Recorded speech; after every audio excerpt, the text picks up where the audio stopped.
17 तारखेपासून 17 मे 2024 पासून अधिक मासाची सुरुवात झाली आहे. पण तुम्हाला एक गोष्ट माहीत आहे का, की अधिक मासामध्ये जावयाला किंवा देवांना सुद्धा 33 अनारसे दान का करतात?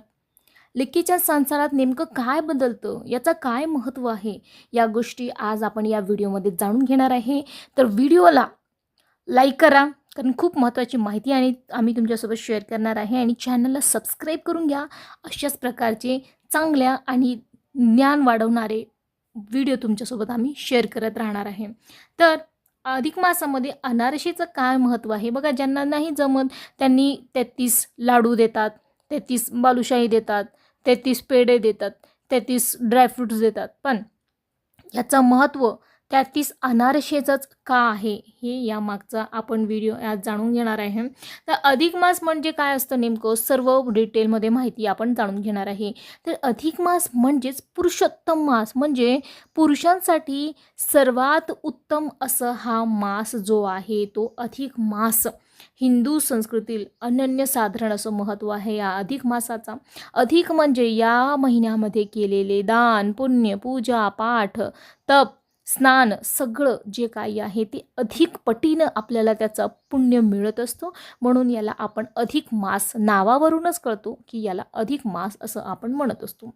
या पवित्र महिन्यामध्ये आपण ब्राह्मणाला, देवांना घरी किंवा जावयाला 33 अनारसे दान करण्याची ही परंपरा आपल्याकडे आहे. मोठ्या प्रमाणामध्ये आपण ही 33 अनारसे दान करत असतो. या दानामागे केवळ धार्मिक श्रद्धा नाही आहे फक्त, त्यामागे एक विशेष शास्त्र किंवा रहस्यही काही दडलेले असतात. पण काही जणांना ते माहिती असतं, काही जणांना नाही. तांदूळ, गूळ आणि तूप हे जे पदार्थ आहे, या पदार्थापासून हे अनारसे बनत असतात. तांदळाचा पीठ, त्यामध्ये तूप आहे आणि दूध, गूळ वगैरे मिक्स करून बनवतात. तर हे दान करायचं, तांदूळ, गूळ आणि तूप हे जर दान आपण करतो, ज्याच्या अनारसे आपण बनवतो, ते दान केल्याने आपल्या घरामध्ये सुख समृद्धी नांदत असते. अशी ही परंपरा आहे किंवा अशी ही शास्त्र समजूत आहे. याचं धार्मिक असा महत्त्व आहे. आणि अनारसे आपण जावयांना देतो, म्हणजे अधिक मास म्हणजे पुरुषोत्तम, पुरुषांसाठी उत्तम. आणि जे काही आपण दान वगैरे करत असतो त्याचा अनंत पटीनं आपल्याला अधिक पटीनं पुण्य मिळत असतो. आणि हा महिना भगवान विष्णूंची पूजा केली जाते.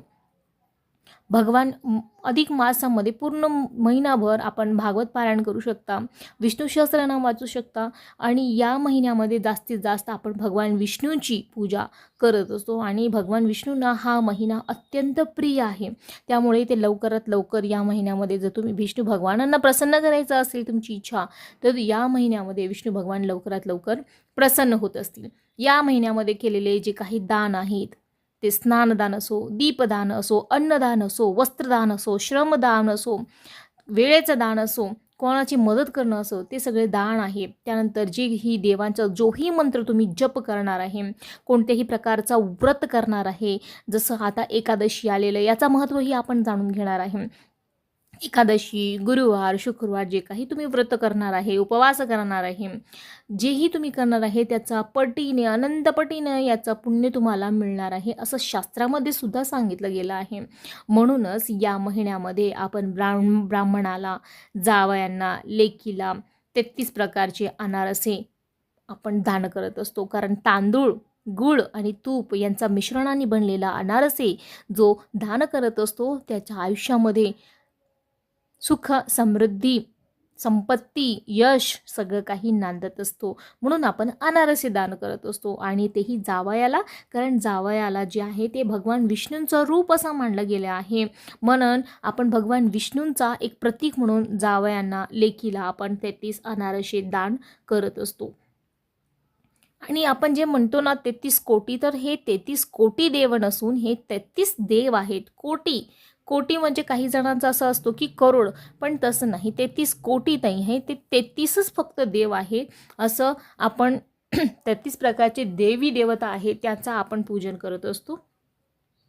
आणि 33 प्रकारचे जे अनारसे आहे ते आपण दान करत असतो. तर अशा प्रकारे हा जो अनारसे आहे यामागचा असा हा एक गुढीत रहस्य दडलेलं आहे की आपण अनारसेच का या महत्त्व आहे आणि याच महिन्यामध्ये का जावयाला दान करतो.